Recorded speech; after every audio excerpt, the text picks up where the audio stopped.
in public schools, Brant Russell. Hi, Brant. Hi, how are you? I'm good. How are you? I'm good. Good to be back.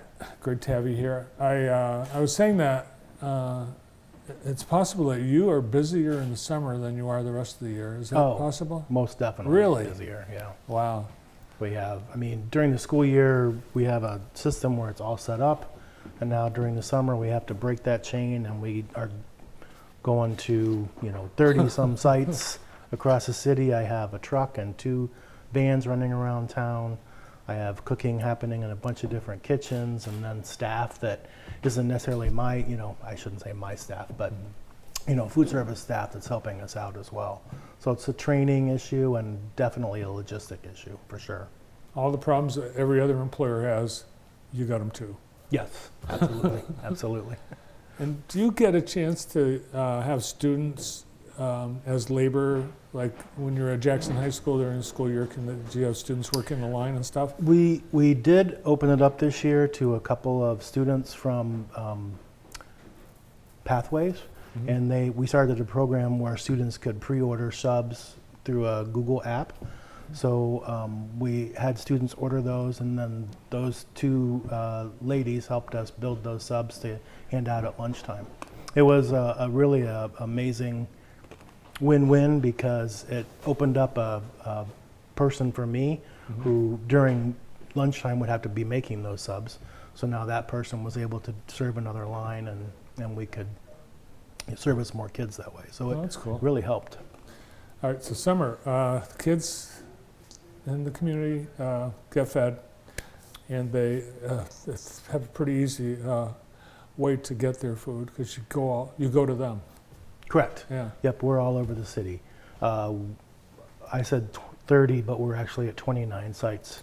I'm still working on negotiating a couple of other ones. Where the child bus is out and about doing its thing like it's supposed to be doing, like it was designed to do. Mm-hmm. So we have 5 sites on that. The old JADA where the old JADA building used to be on Griswold School, Southridge Apartments, Exchange Park, over by Second Baptist Church, Grand River Ridge Apartments, and Blair Park Apartments. Mm-hmm. So the bus pulls up, students get in, get their meal, sit in the bus. It's air conditioned, it has Wi-Fi. No lazy boys, but students can eat on there, in the cool, and then head out the back of the bus. So it's hopefully a nice setup that works out well for us. Nice. That's what I'm hoping. And so the bus shows up predetermined time at each of those locations? Yep, there's about a half hour that they have there. So gives kids, we should be able to get, unless it gets just crazy, I could get some just picnic tables that are easy, quick fold picnic tables that we could put outside. Mm-hmm. But right now, this is day 1, and I think one site we had 2 on the bus, but it's day 1. So word has to get around and get out. Yeah, it's also, it's getting hot. It's going to be hot. Tomorrow's going to be even hotter. So how does that impact what you're doing? We just got to keep food cold as best we can.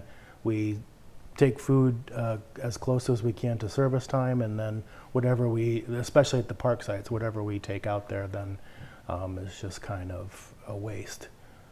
We have to I don't want to say it the wrong way, but we have to dispose of it just because it's not safe anymore. Sure.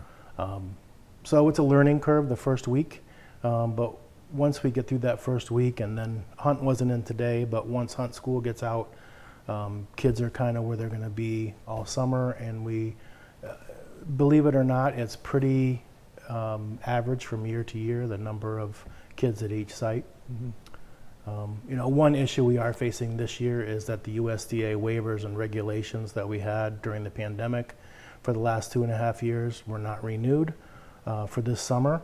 So students are required to eat their meal on site.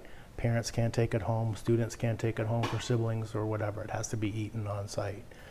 So that is, I'm sure, a frustration for many, but those are the USDA rules, and we have to abide by those. Yeah, and it's not your fault, it's not your team's fault. So families, if they have that rule, it's because they need the rule to get the funding to do the food. So, And the rules established just to be sure that kids, the food's safe. They don't want kids to put their lunch in their backpack and then run around with it for 3 hours and then say, oh, I'll have this to eat now. yeah. So they want kids to sit, settle, just like we do at lunchtime in school. You go outside, you play, and you come in, and it's business time to eat. Mm-hmm. So that's what they want them to do. And they want them to socialize with friends and people in the community. So it's Makes a win-win. perfect sense. Mm-hmm. So is it just lunch that you do? A lot of lunch sites. We do have breakfast at Cascades, Jackson High, Parkside, Montessori, Hunt. When Hunt goes into summer school time, we'll have breakfast there. We have breakfast at the Y downtown, and we have breakfast at Chalet Apartments, Shahan Apartments, MLK Center. So quite a few places. Yeah. Do you do dinners at any of the places? We only have one dinner site so far this year, and that's the Church of God on South Street during their VBS time in July. Man, a lot of meals. How many? We are shooting for, to begin with, we shoot right at around 1,000 each day. Every And day, 1,000 meals a day. A day, yes. Wow. And then- What's a typical lunch? Well, this year we decided to do a 2-week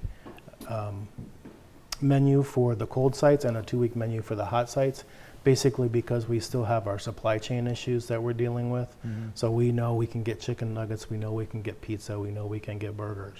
But when we try and do different things, it's hard to maintain the stock and the assurity that we're going to get that food. So the hot sites, like the school sites, and then the child bus is hot, and then we have some community sites that are helping us out, Chalet and Shahan Apartments, MLK. Those are all hot sites. So today, for instance, we had popcorn chicken bowls with mashed potatoes and gravy. And so they get that, and then they get a component bag, which would have milk and juice and a fruit and, you know, the spork and everything they need to eat it with. It sounds like the arrival of the chow bus or a visit to the site is a highlight of Right, the we day. need It to would be for me. We need to ring the dinner bell on that thing. We need to get one on there. We should go on the ride. We should go on. Brandon, let's go on the chow bus this summer. Okay. All right. That sounds great. Anything else people need to know about the services? If they have any questions, they can call our hotline at 841-2693.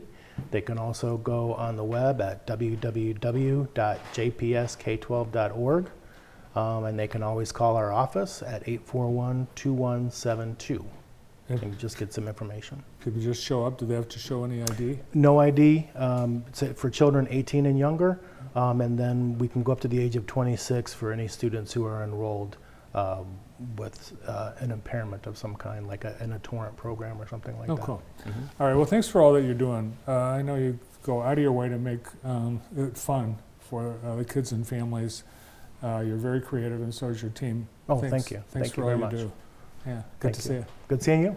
Director of JPS Food Service, Brant Russell. We've got the Relay for Life, some changes in the calendar and other things.